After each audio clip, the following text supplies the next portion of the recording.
Waiting for Seconds is a podcast that talks about subjects of self harm, suicide, eating disorders, and other personal subjects. If you don't feel comfortable listening to this podcast alone, listen to it with someone important to you. May that be a teacher, a parent figure, or someone you feel comfortable being with.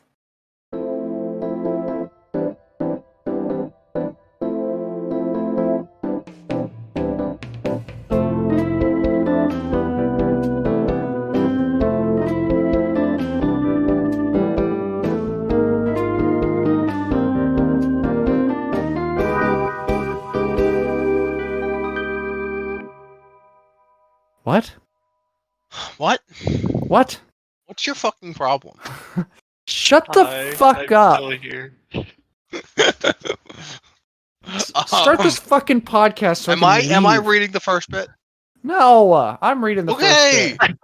Am I reading the second bit? No! Okay. Your right has been Do I even taken get to away talk for this on the episode. goddamn podcast shit? No, you're just here. I'm just gonna mute myself. I'll cry. Just listen Cool. to Shannon talk the whole time. I'm ready. What? God. This is Waiting for Seconds, the interview podcast where we meet people and ask them who they are and why they are. Do a lamer intro, please. Say it with less fucking voice. I thought it was beautiful. This is Waiting for Seconds, the interview podcast where we meet people and ask them who they are and why they are. I'm the wonderful man and Schiller, Shannon Miller, and I'm here with Malcolm, Outkelt. Hey. And today we'll be talking with Jesse Shoghi.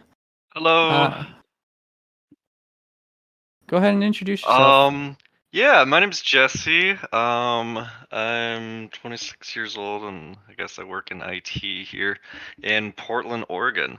I actually am pretty new to the area, but it's really nice to be back on the West Coast. Like, I feel like regardless of where I am on the West Coast, it feels more like home than anywhere else. Yeah, I'm currently just trying to make my way through life.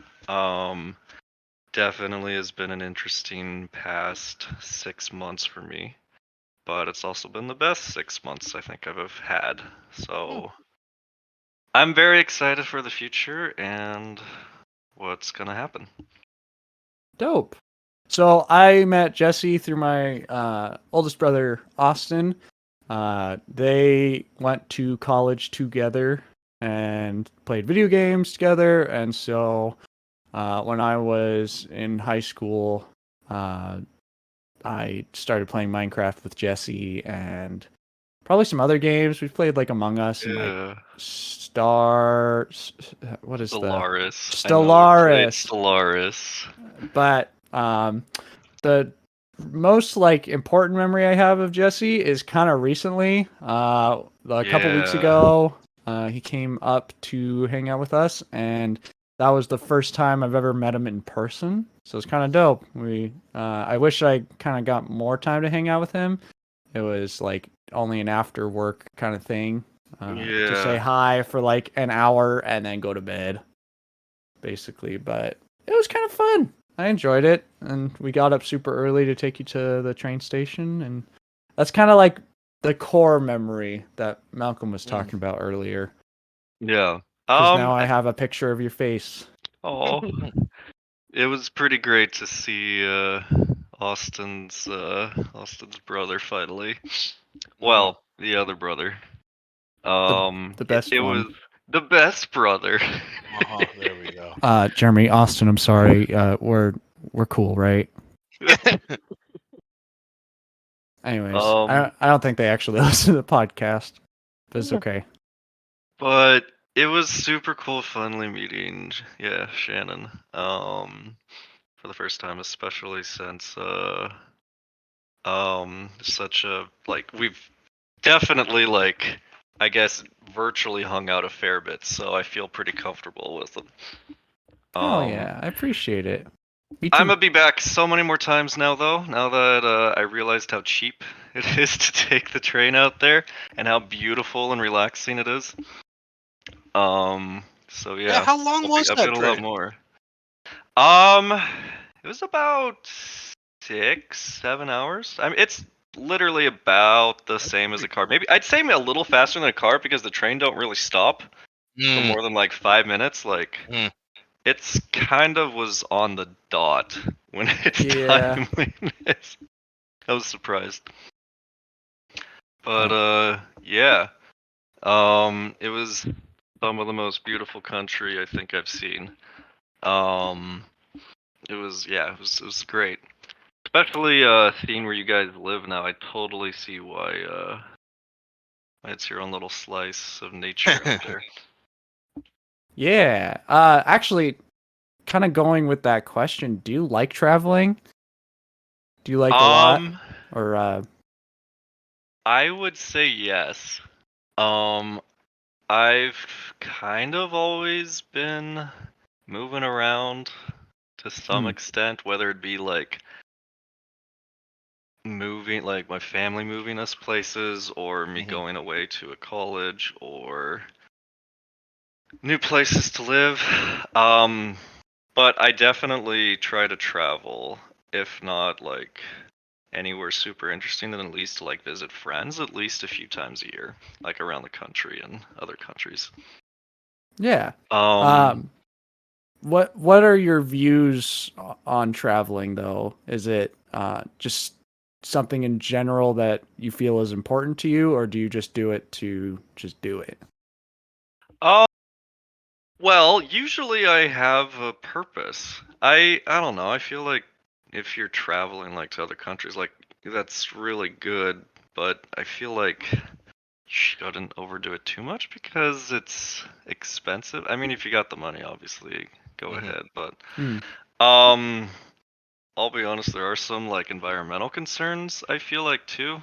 Um so I'm not a huge fan of like, people who have their private jets and crisscross all over the place and weekends and resorts or whatever. But to each their own. Um I'd say it's pretty important because I like to maintain contact with my friends. Hmm. And that doesn't just mean like video chatting or calling or playing games, which is fun. I like to actually get out and visit them multiple times if I can, or as often as I can. In fact, I kind of put a good amount of money or budget, like specifically so I can visit particular friends. So I visited Carter and Amelia a few times in Tennessee, just because I wanted to chill with them, or James and Ellen after college, and recently you guys, and I plan on making that a lot more common. So yeah, I'd say it's really important to me, but in the context of who I'm going to see or who I'm going with. I don't necessarily want to go to a place just to go. Yeah, I mean that's understandable.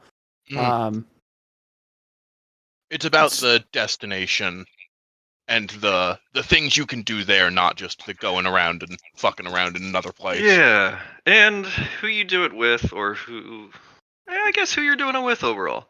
Like, I mean, it's one thing to like go to Rome or whatever, but it's hmm another thing entirely to go to Rome with like your best friends or whatever. hmm I mean, It, that's probably not something I'm gonna have money for at any point in time in the future, in the near future. But you know, something like that sounds cool. don't let your dreams be memes, Jesse. Ooh, You can go to Rome. at some point I do. swim there. It'll be fun. I I'm feel sure I can make it. is that the most efficient way of travel? Swimming? I'm sure it is. Yeah. I Um, mean, just get a nice month off work, hmm lots of breaks, have like a boat going alongside you to yeah. rest. They hopefully have enough food for you too, and emergency Mm. crews, and Right? um. Um, So you traveled around a lot when you were a kid, huh? Your family moved for work, right? yeah, I never really stayed in one place for more than like 3 or 4 years. Uh, So a lot of people have like, I mean, not all. Obviously, some people have similar experiences, but like, a lot of times when like go to a new place or go to a new school, it's always like not too fun to like have to reintegrate and like build up a new friend group only to like leave again, go somewhere else. But I feel like it's made me a lot more independent in that way. Like I feel like I can make friends pretty much wherever I go. So yeah, it's very important to me to be able to like maintain those connections with people. That's interesting that ultimately what you got out of going around so much was learning how to get with people, like get close to people quickly and stay with the people you really care about. Exactly, yeah. I'd say the thing I care about most in life, like, is people and like the people I care about. I've never really been too big or focused on like advancing in my job or like, I guess like typical career stuff or like focusing on buying a house one day. Which I guess I would like to at some point, but that's just not as important to me The as focus putting. is Yeah, like where someone might spend hours working overtime because they won't get that bag, you know, or get that promotion, kiss the boss's ass or whatever. I would always be like, I mean, money's kind of fun, but I'd much rather just hang out with my friends or spend time with my family or I don't know. There's a lot more to life than working. yeah. Now, where did you grow up originally? Yeah. Oh, excuse me. California, actually. So yeah, I was born in Southern California, Escondido area. I was there. Barely remember much of that, and then we moved to Central California. Small town called Paradise, which unfortunately doesn't exist anymore because I the whole have thing.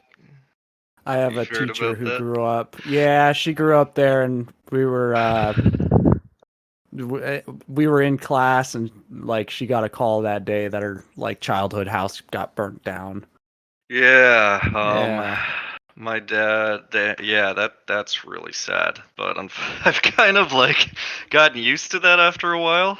I felt like pretty much everywhere I'd move, there'd be some kind of fire at some Oof. point that burns Oof. down a lot of stuff. Like, what was it? My after we moved from Paradise, um, we moved to Napa Valley area, like maybe an hour north of San Francisco. Gotcha. And there was another fire there too that like almost made it to our house. Like literally the hillside is just charred. And I've lots of friends' houses who got burned down because it's too rural out there or too dry. Fire would spread too fast. But yeah, California's always been on fire, it seems like. I mean, Yeah. Yeah, it is pretty California. Yeah, it is very pretty there. I've always wanted to return to the West Coast, but Well, now you're I'd say here. California. Yeah, yeah. I'd say California was my home, but anywhere on the West Coast, I feel like I could make my home. So you've never really felt like you've had like maybe a home besides like the Pacific Northwest. Yeah. You've moved around so much that it doesn't nothing kind of feels like home.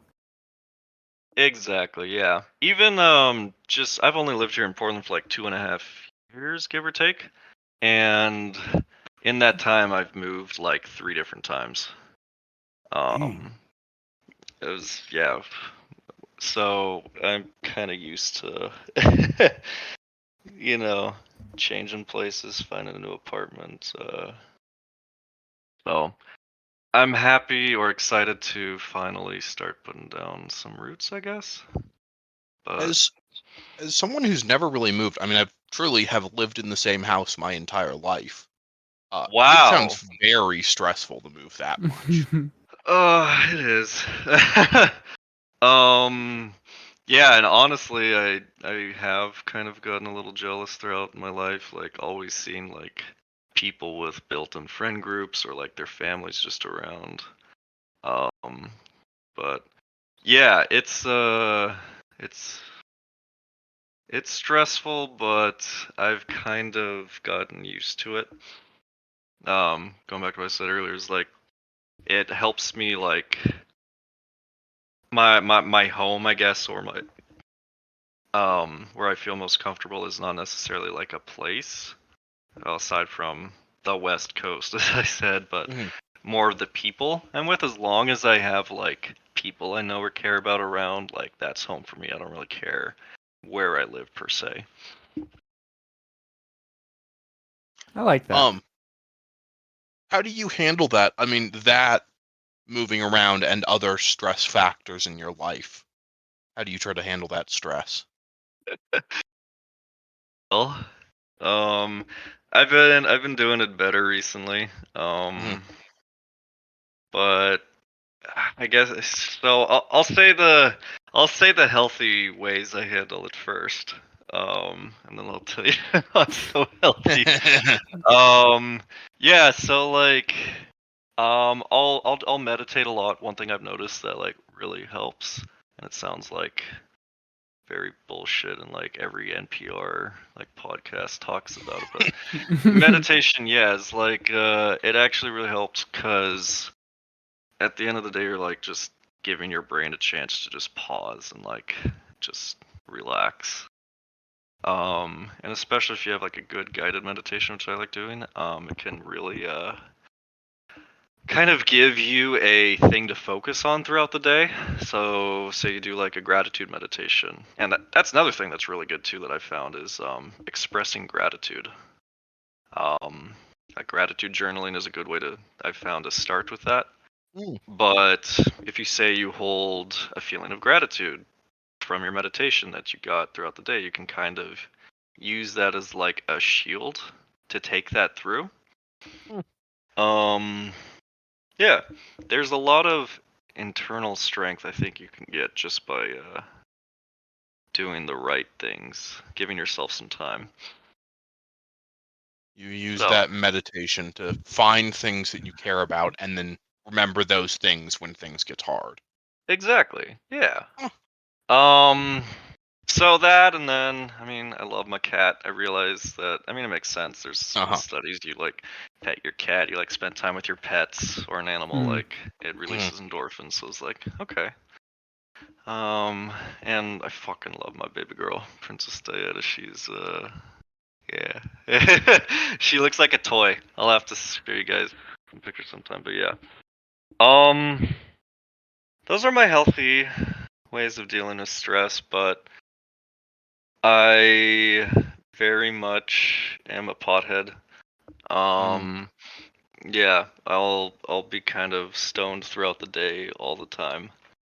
Um, and I'll be real, like when things get tough, I'll generally smoke a lot more, Mhm. but Mm. it tends to help.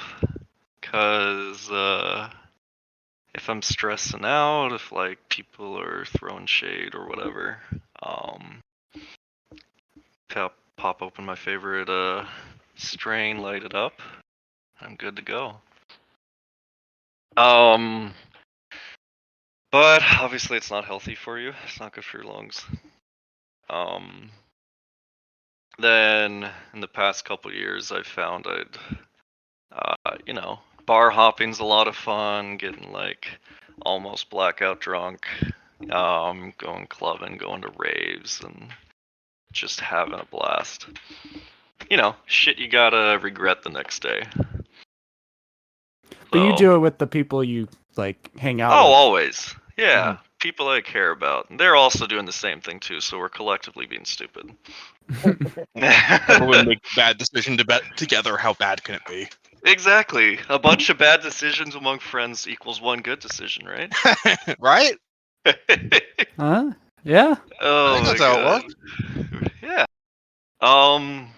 Yeah. As I'm getting older though, I'm trying to like manage everything much better. So like I have a much better understanding of like how much alcohol I can drink, how much weed I can do, or how name something else. But it's gotten to the point where like I respect myself too much to like let myself um go too ham and like do something I'll regret at some point. Hmm. So it's finding a balance. But I'd say the number one thing that helps with my stress the most and just making my mood better is exercise. Hmm. And living around here, it's really easy to just integrate exercise in your day to day because, like, I want to go grab a bite to eat, I just walk across the street. If I want to go grocery store, I could go bike 3 blocks away to a New Seasons and bike on back. Yeah, that's because you don't have a car. I don't actually. Um, I was very um upset with. This kind of goes back to my whole not really wanting to like place too much focus on like my job or my career, I guess. Mm. I would do the daily commute back in Nebraska or here. You like wake up, you hop in your car, you sit through traffic for like half an hour to an hour, and you work, sit in an office, you go back home, and do the same thing. Yeah. And I fucking hated it. It like that was the first car that I got that I like fully purchased myself, and I was like proud of it at first. Um, but I started to hate it. I started to detest my car, and like anytime my ex at the time or like some friends would want to go places, I would always try to get them to drive, or um maybe if it was close by, I'd be like, yo, let's just walk there instead. Hmm. Like, I absolutely hated having to sit behind a wheel. Because, like, don't get me wrong, a car is fun, but I felt like my freedom was being taken away having to do the same routes every single day, sitting in traffic, And yeah, I didn't like it, so I sold my car, got a bike, and I've been much happier now. Plus, that's $400 or $500 a month I'm not spending on maintenance, parking, insurance, gas. Yeah. Living in Portland, then there's the Portland tax, which it's basically just you leave your car out in too long, it's gonna get smashed. Mm. Oh, that's So, right. yeah, you kind of gotta like budget in. Extra Robbery. windows every month. Yeah. Yeah, or like your cat being stolen. Got a nice enough cat? car. Catalytic converter, sorry. Oh, yeah. Yeah. Hopefully, you're not leaving your cat in your car. And hopefully it's not in somebody else's car or in your bike. Yes. Right? Here's a random ass cat for you now. Yeah. So, exercise and meditation, I guess, are the main healthy ways, and then don't listen to what I said before about the other ones. That's bad advice. Well, I don't know. I think everything has their place in somebody's life, and for you it's not just the smoking, it's usually the smoking with friends. Mm-hmm. Yeah, It that's sounds true. like those things are good ways for you to spend time with friends and relax with the people you care about, more than just, I want to go have a smoke because I'm stressed. I want to go spend some time with friends, and my excuse for that is that we're Yeah. smoking. Oh yeah. That's definitely true, I'd say, for like alcohol or like other things. Mhm. I will smoke on my own. Not like Yeah. cigarettes. I fucking hate cigs. No offense if anyone here does smoke, but Nah, we're too young. yeah. I'll generally do that on my own. But also with friends. Weed is honestly one of my favorite ways of like getting to know people, because it makes you feel so appreciative of everything, every little thing. It makes you appreciative of the people you're with. It makes you appreciative of the couch you're resting on. That's feels so much more comfortable all of a sudden now, or the food you're eating, which tastes so much better now that you're on something. But yeah, it can definitely be a vice, as pretty much anything can be. Got to do it in moderation, but I definitely prefer to do it with friends because it enhances it, or just helps the group bond better. Yeah. And I appreciate that you said in moderation, because that's kind of how I view just about everything. Do everything in moderation, and don't overwork yourself. But you were talking Oh about yeah. more about the meditation earlier. Mm-hmm. And this question maybe ties into that. Are you spiritual in any way? I know you went to like an Adventist college, but are you religious or spiritual? Has that changed? Yeah. I would say I am. I'll be honest. Yeah. I'm still kind of undecided. I Yeah. definitely did grow up fairly religious, and I definitely drank all the Kool-Aid, everything they said, everything my parents said. I believed and followed, and tried to be a good little boy.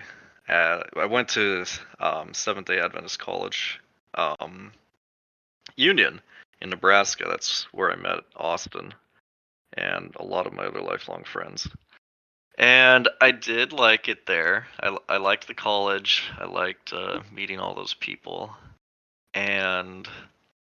But I wasn't a fan of the religion. Even going into Union, it was more of my parents like really wanting me to go to religious college, and which I was okay with at the time, but it wasn't my first choice. It wasn't until maybe about halfway through college, though, that I finally realized that I'm not doing this for myself. I'm doing this to please other people. I'm doing this to like make my mom happy. I'm doing it because my friends expect me to be Seventh Day Adventist, or I guess go to college here. I tended to, I guess, follow what everyone thought. I was a Christian Seventh Day Adventist at that point, but it wasn't really for me. So right now, I would say I'm open to the possibility of it, but to be totally honest, I have too many things going on in life to think about any of that right now. So, yeah, You're kind of that's agnostic by overwhelmed. exactly. Yeah, that's a good way of looking at it. I'm not ruling out the possibility of a lot of things, and I'd love to have a discussion at some point about God, I guess. But it would just be more like in a to talk about it sense versus this is what I believe, because I really don't know what I believe right now, because I don't have the time, I guess. I know it sounds a little like a cop out, but I really just haven't given it much thought. Yeah, I mean, which is totally fair. You're finally trying to settle down in Portland and kind of do you for the first time, or Yeah. so. I would say though that I did kind of take a little bit of a dim view of the religion or Seventh-day Adventism at the time. Kind of still the same, but that wasn't the main reason why I left. Again, the main reason was still I wasn't doing this for me. I was doing this because it's what I thought was expected of me. Mm-hmm. Do you think it's important to have a belief system? Oh, 100%. Do you mean like Just in general. just in general, not necessarily religious or spiritual? We had one of our previous folks on the podcast. What a convert. They were Christian Ooh. and then they converted to Islam. Yeah. But one thing that was brought up is like the journey that I feel like everybody experiences with religion, battling that, like just that walk, because it almost feels like a judgment against you. So I totally understand where you're coming from. Like if you're not a part of the religion you started with, you kind of feel judged or put down. Yeah, that's really interesting. I did grow up with Seventh-day Adventism, so that's very interesting to me that someone switches I guess religions. I don't know too many people have switched religions like you said. Mm-hmm. Um I think that a lot of people who leave their original religion go into either like agnosticism or atheism. yeah, And like exactly. they leave religion rather than going from one to the Right. Which is fascinating to me like yeah, because you mentioned you talked about a belief system. So going from one religion to another, that kind of switches your whole other. Mm-hmm. value system a little bit too. Yeah. I mean, Um, it's yeah, it's definitely very important, I'd say, to have some kind of foundation for yourself because it makes making decisions a lot easier, to be honest. If you're Yep. faced with hard choices, just knowing where you stand on things is super important. Mm-hmm. What is your foundation? What's your like moral belief system? Um, Your world. Mine is to be kind and Mm, grateful to the people around you. mm, Yeah, and that's kind of it filters into my politics a little bit too. I see everyone as a potential friend, I guess, that I meet. mm-hmm. And I'm kind of a emotional wreck a lot of times. So I feel emotions of people around me a lot.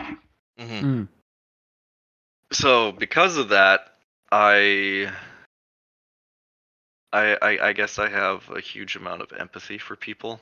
So if I see a friend hurting, it hurts me too. It makes me sad. It makes me actually cry. Um, like I'm the kind of person if I see like I don't know, say the a conflict in Sudan. There's like a coup going on there right now, and people are caught in the crossfire. Um, that really hurts me. I don't just see that as something on the news. I see that as these people look like my friends. These people might have just been out to they might have been like partying the night before. They might have like been spending time with their family, and now they're forced to deal with these horrible things. So yeah, I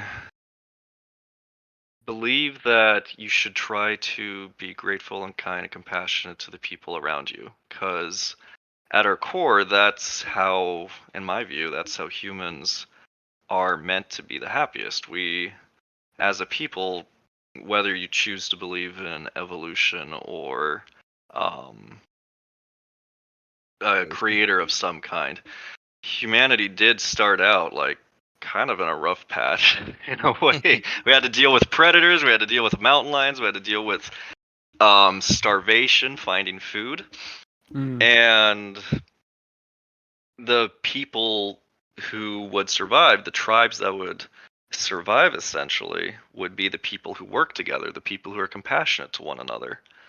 So I believe it's innate in every human to be kind and compassionate to the people around you and try to treat them as your own, because that's what we are as humans. And to go against that is the cause of a lot of the anger and hatred and stress, really, that can go on in people's lives. When it's like those conflicts is what kind of separates everyone. Yeah. Yeah. So yeah, I try to be as welcoming as I can to people. Everyone has biases, everyone has judgments, but it's kind of like a mental exercise for me too. Sometimes if I come across a situation or people or a group or something where I may have like preconceived biases towards, regardless of what it is, and then having my expectations subverted. That's one of my favorite things to do, and that's one reason I like living in the city, is I'm constantly meeting and running into new people, new circumstances, new groups, and being surrounded by all these different people has been, I'd have to say, one of my favorite things in life. So,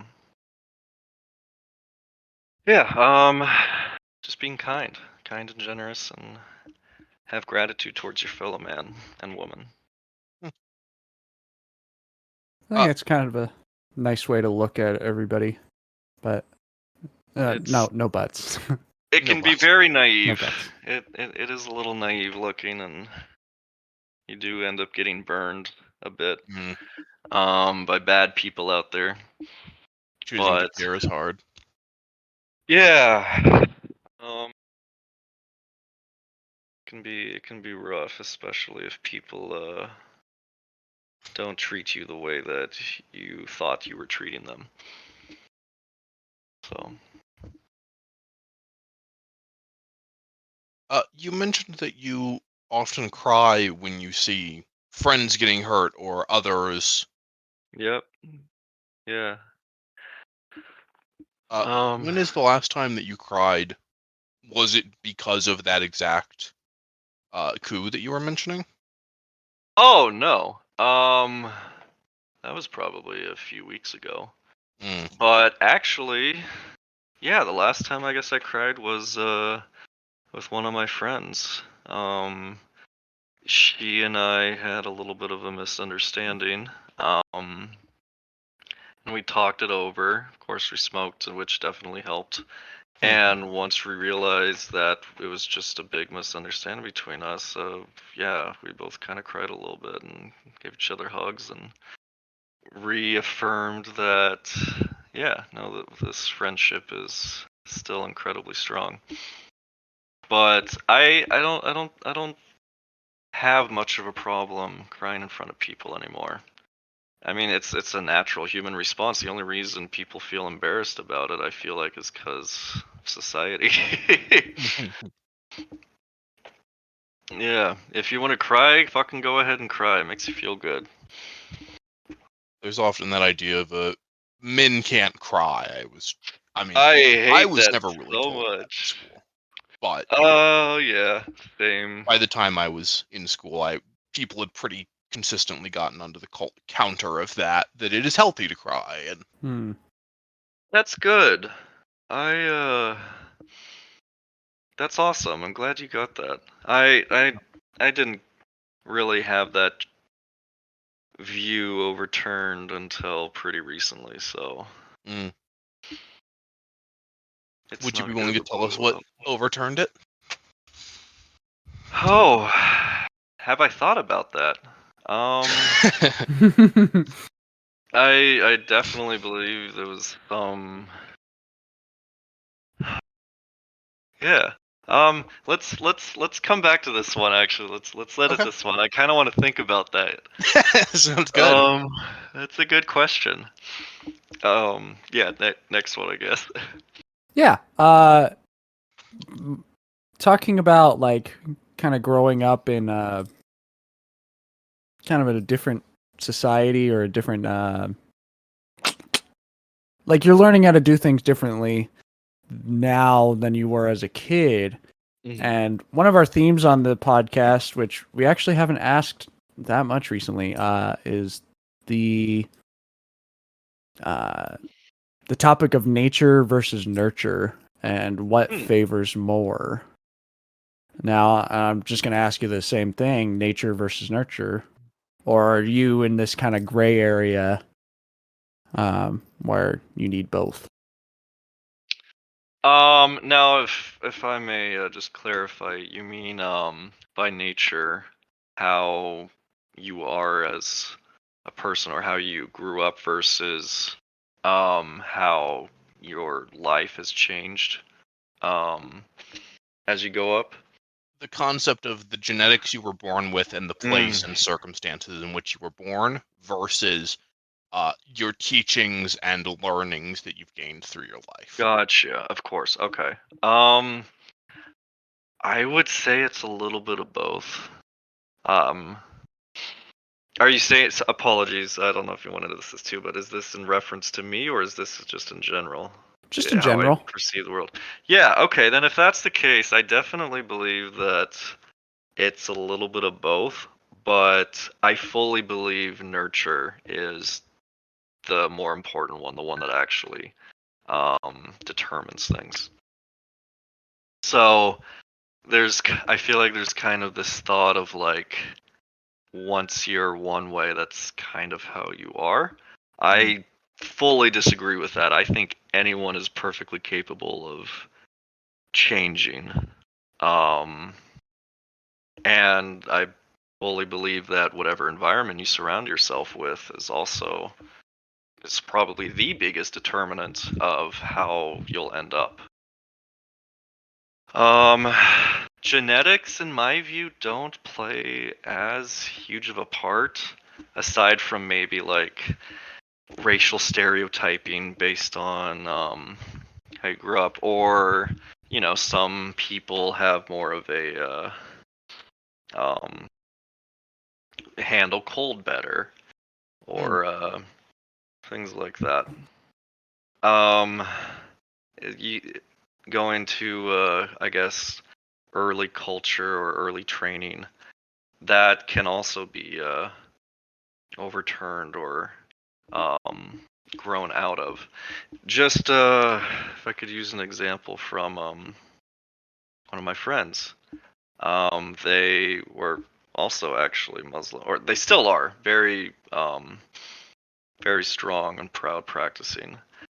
But they heard some stories about, I don't know exactly what prompted it, but they had some of their views changed on their religion, and they were able to. It was hard for them to hear these things at first because they've never experienced these things or heard these things from anyone, but they took those things that they heard and they integrated it into their belief system, and now they have a much better understanding of some of the people that may have interacted with their religion. So I fully agree or believe that anyone is capable of change, and the environment that you're in can definitely nurture you in much more of a way than the way you grew up. So it's kind of like this balance in between both, like how you grow up, like your nature is not always going to be the same, and so when the nurturing of either a religion or a people come into play, that can influence that change. Right. Okay. Yeah. Yeah. So if you want to go back, if you want to edit this here, but I finally, I think it brought up why I'm much more willing to cry now. Yeah, go ahead. Please tell us. So this is something that I guess I kind of started to learn over time. Growing up, like I said, I never really got the it's okay to cry, it's okay to like express your emotions bit. So I would always I guess bottle it up, as I'm sure a lot of people have done and are still continuing to do. But a couple years ago, I started meeting some new people, some new friends out here in Portland. They were much different than the kind of people that I was used to before, I guess. And they showed me that it's okay to like show your emotions. Emotions are a beautiful thing. I mean, anything in my view that like goes against what human nature is, like you should try to work with human nature. You shouldn't try to like repress it. You should try, if you have like some kind of inclination to something, you should, okay, how can I like work with this to make myself a better person? It's the same thing with like emotions. Like you shouldn't try to suppress if you're sad. You shouldn't like try to hold it in too much if you're like incredibly happy. You're supposed to like let those out. You're supposed to express them because again, we're social people, and seeing other people seeing you happy can make you happy. Things like that. So that combined with I'll be honest, it's Austin. Talking with him and realizing that, hey, it's okay to show how you're feeling, especially around the people you care about. So that kind of kicked off a transformation that really kind of culminated in the past 6-ish months, where I am not afraid to show who I am now. I don't feel like I have a need to impress people anymore or act like I need to be a particular way. And part of that helped me realize it's okay to cry. Yeah. It's quite beautiful, and it's cool to know that Austin helped to make that a reality. Yeah. There's definitely been some people in my life that helped kind of just make things click, and he's definitely one of them, at least in that regard. Yeah. In that, you mentioned that you think that as a human, you should go with human nature. Yeah. What is human nature to you? Ooh, good question. That is a really good question. Human nature to me is, I guess you could say it's the gut feeling. Whatever feels right. So I guess what would an example be? Your body tells you, like this is more rudimentary, pretty basic, but if your body's thirsty, you go get a glass of water. There's this whole talk of like, gotta drink like 8 glasses, 10 glasses of water a day or whatever it is. But the human body is actually incredibly good at telling you exactly how much water to drink. Like your thirst is, if you believe in evolution, has been tuned over millions of years to know exactly when to drink. So when you're thirsty, that's how much water you should be drinking. You should drink until you're not thirsty anymore. Now there's definitely a set like you should definitely try to strive for like a certain amount of water, I guess. But the point is the human body is really good at knowing what it wants. So like going back to the issue of breaking down and crying or showing emotions in front of people, you feel better if you cry because you're not going against what you're not trying to hold yourself back. You're not trying to hold your body back. Now, obviously, there are things like addictions that you need to watch yourself because the human body is also stupid. So, and the human Body brain, likes sugar. Exactly, yeah. If you go eat too many cookies, or damn, I can't stop eating this ice cream. Like, yeah, human nature is like, I want this sugary thing, but you need to take a step back and be like, okay, what is my body actually wanting here? I don't even pretend to know much about nutrition or anything like that. But I'd like to think that if you're eating a bunch of ice cream, your body's probably craving something within that. Or at the very least, back when humans needed to, or food wasn't as easy to come by, there's probably something there. I think in this case, you want to stock up on sugar because it's a good source of energy, I believe. But expanding outward, what is human nature? Kind of going back to my core beliefs. It's whatever helps you and your fellow people be healthy, happy, and live a long life.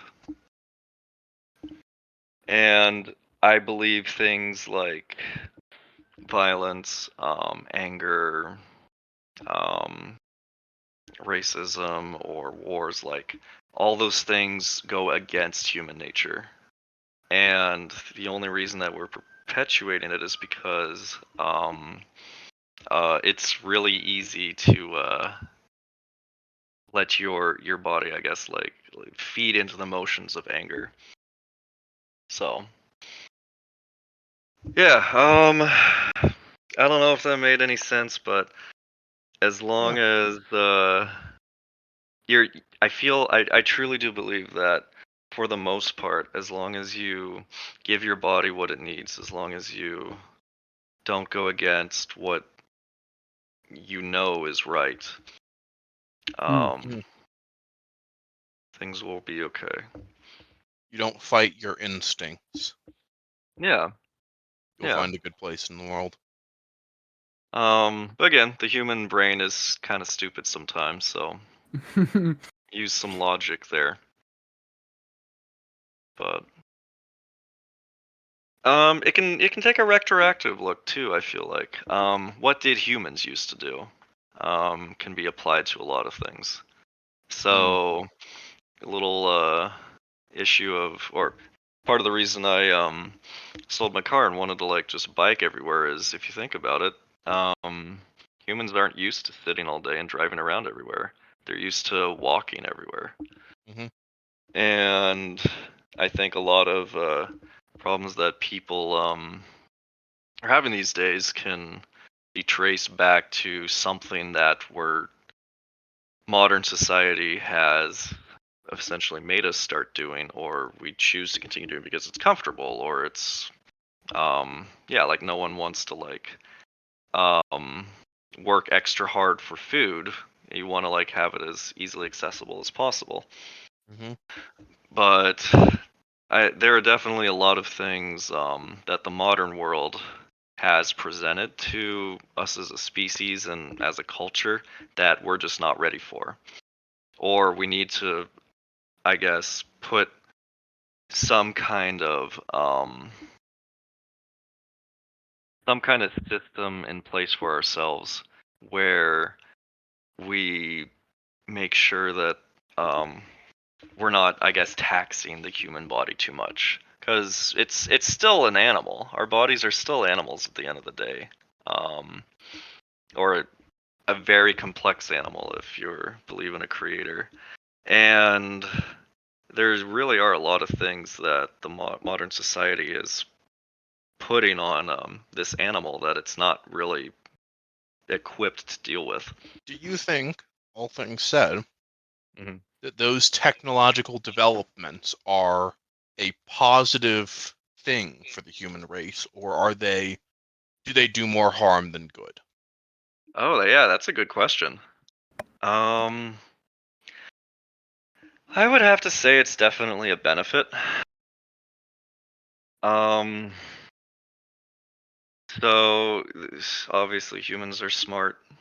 It's in our nature to try to expend as little energy to do what we want to do. Which nothing wrong with that. That's literally why humans covered the planet and we drive cars and fly spaceships. Nothing wrong with that at all. But there comes a point when you need to look at some of these inventions and say, should we be using this exclusively instead of our original faculties? So, for example, there's a case to be made that the invention of Google and the internet, has put a serious damper on our ability to do kind of our own investigating, to be as curious, because in the past, if you wanted to look up how tall was the Eiffel Tower, you'd have to find a book, go to the library, look it up. Whereas now you can whip out your phones, be like, "Hey Siri, how tall is blah blah blah?" Yeah. I'll give you a response. So that, or another interesting one that I found too, was there's some early indications of kids these days getting some slight bone spurs in the back of their necks, because we're always bending over looking at our phones. So I think there needs to be a lot more attention paid to what the medical professionals, the people who understand the human body, and I guess comparing that to the way society actually is. And we need to take some, not incredibly huge steps, but there should be some steps taken to essentially make sure that we're not collectively shoving our species to extinction or some other kind of bad state. I think that makes a lot of sense, that it's a good positive outcome, but people, how we talked about moderation earlier. Exactly. Yeah. It's valuable in moderation, but we overuse it. Advancement in moderation. I mean, yeah, technology can be a scary thing. And there are definitely a lot of instances where the question of, was this actually worth it? Is this something that we should actually, or have we gone too far, I guess is the question. I like nukes, for example, was probably the biggest one, if you think about it. Human ingenuity created a device that could extinguish us in seconds if we let it get out of hand. So sometimes the human brain can go too far. So Sorry, I'm just letting it sink in what you said. I would like to question, do you think that the human brain going too far is part of our human nature? Ooh, I like that question too. Way to tie it back, Malcolm. Yeah. I love this. Yeah. I mean, not intentionally though. Yeah. Our drive, our curiosity, our wanting to better, faster, stronger, make everything better. That's kind of who we are as a species, but I'm so sorry, you're gonna have to edit this. What was the question? That's fine.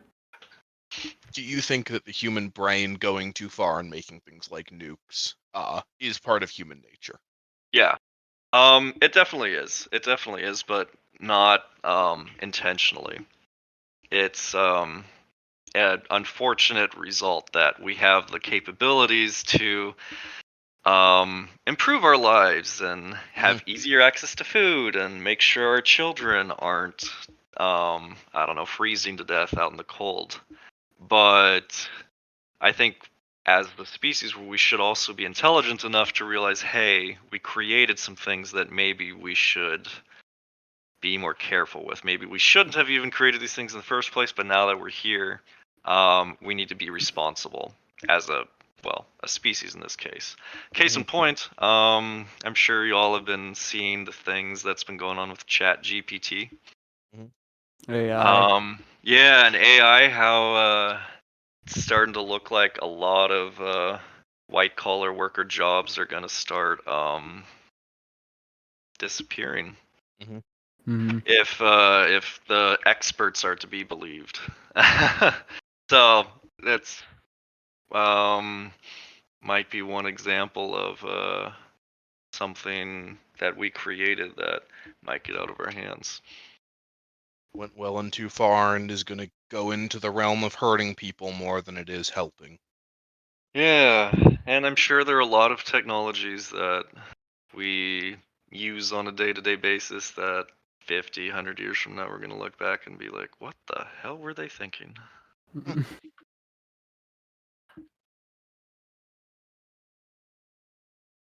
Yeah. I've slowly viewed the thought of technology and how we are as humans is like you said, always trying to like take care of ourselves, but in that we have that almost corrupt version of like how to better ourselves to the point of being almost gods. I don't know, or being the best of the best. Yeah. Oh, definitely. Reached a point where our ancestors could look at us and see ungodly or maybe even godly power. Right. Yeah. Yeah, that is a fascinating thing that I've kind of wondered every once in a while is how would my granddad think of me flying in a jet plane like hundreds of miles above the earth On your phone right? with Or TVs and the people. Oh yeah. I think we have the capability to manage all this, but we all need to. There's an idea of personal responsibility, which I absolutely love. Everyone should be responsible for themselves, and take responsibility for their actions. But I do believe, and again, this goes back to kind of my belief system of trying to make sure that just being a good person to your fellow man.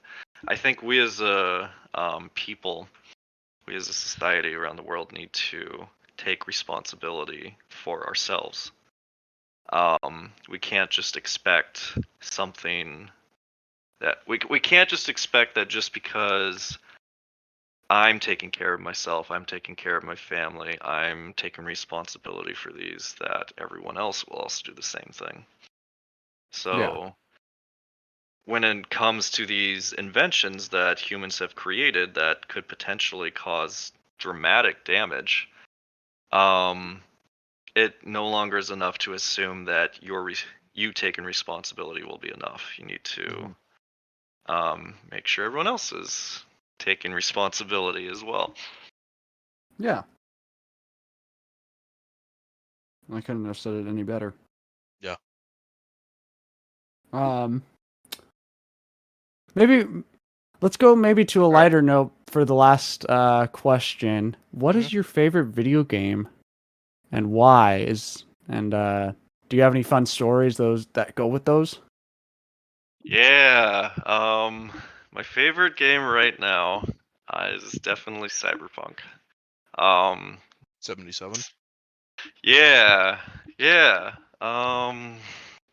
I've always really loved RPG games because, I mean, what's a video game if you can't do things that you be someone that you can't be in the real world?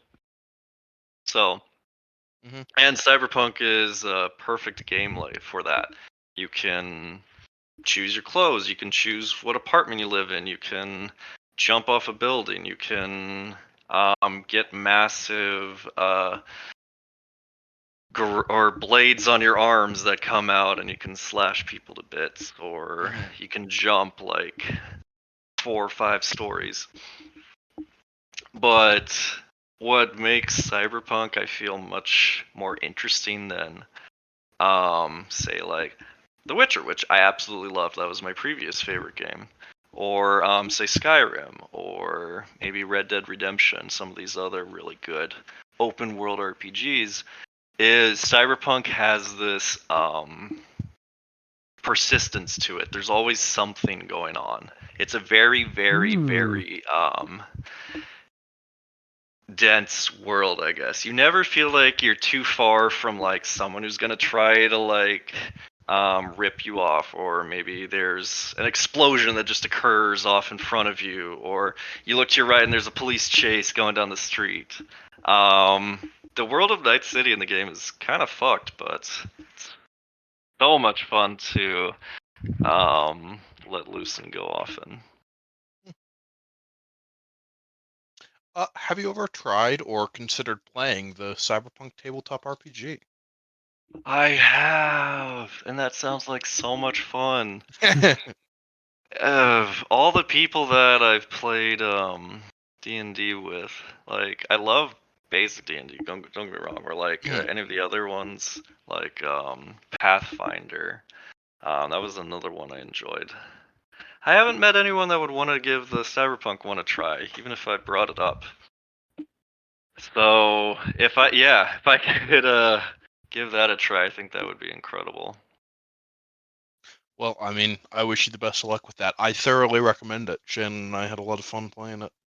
He was my GM for that, and it was very good. So maybe in the future we'll get a group together. Sometime in the future, Yeah. would be awesome. Yeah. If I'm running another game, I'll hit you up. Thank you. I would love to do that. That would be an opportunity I wouldn't pass up. Well, it sounds like we're closing out, and you have to run like probably now. So we'll do a little wrap up. Thank you to Nadia Diaz for the podcast cover art and helping with all that. And go check her out on Instagram and ask her to do commissions for you. She's got a lot of people I know who are trying to ask her to do art commissions, D&D characters. Just go check her out. The link is in the description. Her Instagram is Arthead Creations.